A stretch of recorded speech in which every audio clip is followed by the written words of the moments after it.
tá certo? Copiou aí em casa. O tratado que criou a União Europeia chama-se Tratado... Espere você apagar. Chama-se Tratado de Maastricht. Ok. E o tratado?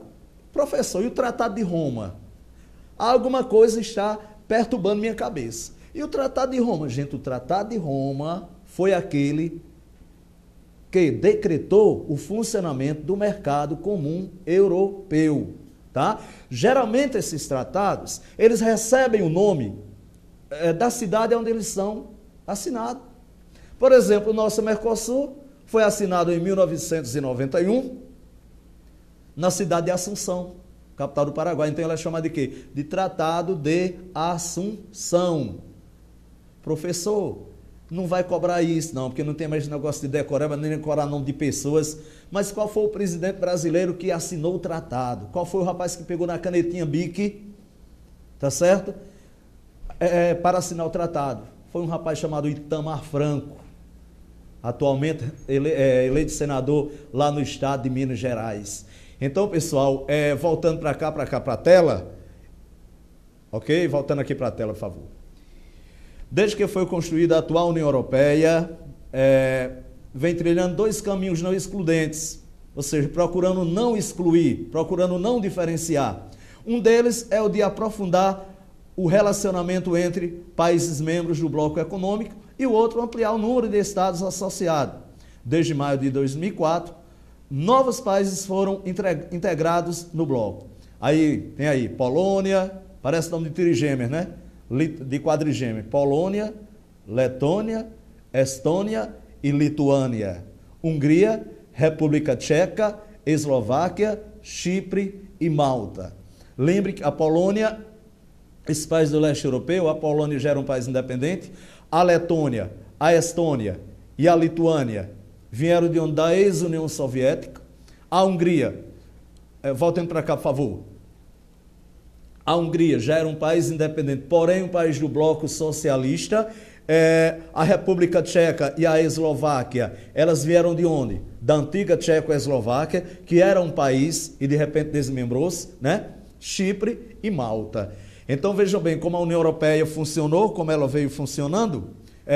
Voltando aí para a tela, aí diz o seguinte: leia com atenção as seguintes frases. A maior parte dos novos países que passaram a integrar a União Europeia estavam no antigo bloco comunista. 2. Nenhum dos novos países em questão é insular. E a 3, que vem repetindo o 2 aí, esse terceiro parênteses seria 3, não é? Tá certo? Houve aí apenas um errinho de um fato lembrete de digitação. A informação número 3, a terceira informação, apenas um dele, a Eslovênia, fez parte da antiga Iugoslávia socialista. Ok, pessoal, vamos para cá. Gente, é o seguinte, a entrada desses países foi uma forma de expressar que a União Europeia, ela não é excludente. Que a União Europeia, ela tem, por exemplo, o objetivo de integrar. Para se ter uma ideia, na União Europeia, quase não sai, existe uma livre circulação de pessoas, de mercadorias, de serviços. A moeda única permite que o europeu tenha um poder igualitário. Não sei se vou dizer poder igualitário de compra, porque Jonathan pode ganhar 10 salários, eu posso ganhar 2 ou 3, mas a moeda que eu ganho é a mesma que o Jonathan ganha. Então, há um pé de igualdade dentro dessa questão em termos de moeda. Então, é um modelo de associação, JC? Sabe por quê? Porque os países estão integrados, tanto na mercadoria, como no vai e vem de pessoas, como na moeda única, tá certo? Ok, Kátia? Aí no Santa Catarina, daqui a pouco a gente chega. Então, nesse sentido, existe uma bonança muito grande, né? Por exemplo, aqui, eu vou voltar um pouquinho para falar de uma relação entre a União Europeia, por exemplo, e aquela que queriam se criar, que houve uma tendência à sua criação, não sei se o jogo está morto, né? Mas a ALCA. A ALCA, diferentemente da União Europeia, ela não ia ter essa moeda única. A ALCA seria o que? Uma área de livre comércio das Américas, reunindo todo o continente, com exceção de Cuba, até por questões econômicas, né? Por questões históricas, por questões políticas.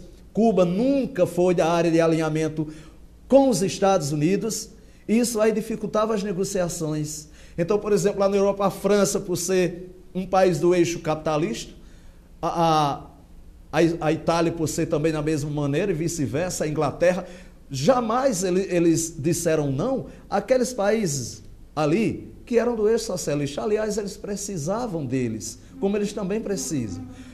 Por esses países ser assim um pouquinho pobre, tá certo? Não significa dizer que eles não tenham nada a oferecer para a União Europeia. Então voltem aí para a tela novamente. Voltando aí para a tela de novo. Então leia com atenção as seguintes frases. A maior parte dos novos países que passaram a integrar a União Europeia estavam no antigo bloco comunista. Nenhum dos países em questão é insular. A informação número 2, a gente nota que está errada, porque Chipre, entendam aí, Chipre é exatamente uma ilha, né? A porção cipriota é uma ilha, uma porção insular dentro do continente europeu. Apenas um deles, a Eslovênia, ele fez parte da antiga Iugoslávia socialista. Então a gente vai ver que, nesse contexto, preste bem atenção, apenas a 1 e a 3 serão corretas. A 1 e a 3. Porque a 2 diz o seguinte: nenhum desses países é insular, ou seja, é uma ilha. Para cá, voltando, estou até copiando o que o Luiz Carlos diz, mas o professor Luiz Carlos, porque eu acho essa palavra para cá uma palavra de atenção mesmo, que puxa o telespectador. Veja bem, a terceira informação ela está correta também, né? A primeira diz que os países, eles eram do eixo comunista. Exatamente, os países eles eram do eixo comunista. A 2 diz que nenhum deles é ilha, é insular. Está errada, porque Chipre é uma porção insular. E a informação número 3 está corretíssima, que ela diz que a Eslovênia, não confundam Eslovênia com Eslováquia, está certo? Não confundam Eslovênia com Eslováquia. Então, veja bem, a Eslovênia foi parte da ex-Iugoslávia, né? E a questão da Eslováquia foi uma parte integrante exatamente da antiga Tchecoslováquia. Aí, na verdade, vocês podem até observar, né, que houve assim até uma confusãozinha na leitura. Voltem aqui para a tela, por favor.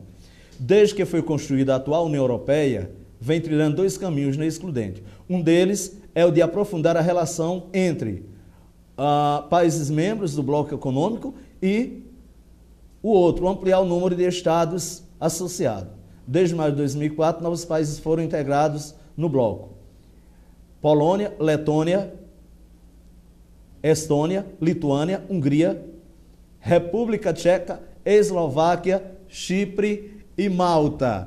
Olhando para cá, tá certo? Houve até certo ponto, o que eu fiz aqui na verdade não foi um equívoco, mas eu deixei você para ficar mais atento. Olhem que a Eslovênia, bichinha, parece que aqui não se encontra, né? A Eslovênia não está aqui. A Eslovênia não está na questão e, portanto, só a informação número 1, atenção, tome cuidado, só a informação número 1, ela vai ser coerente. Ok, pessoal? Indo aqui para a tela. Para cá.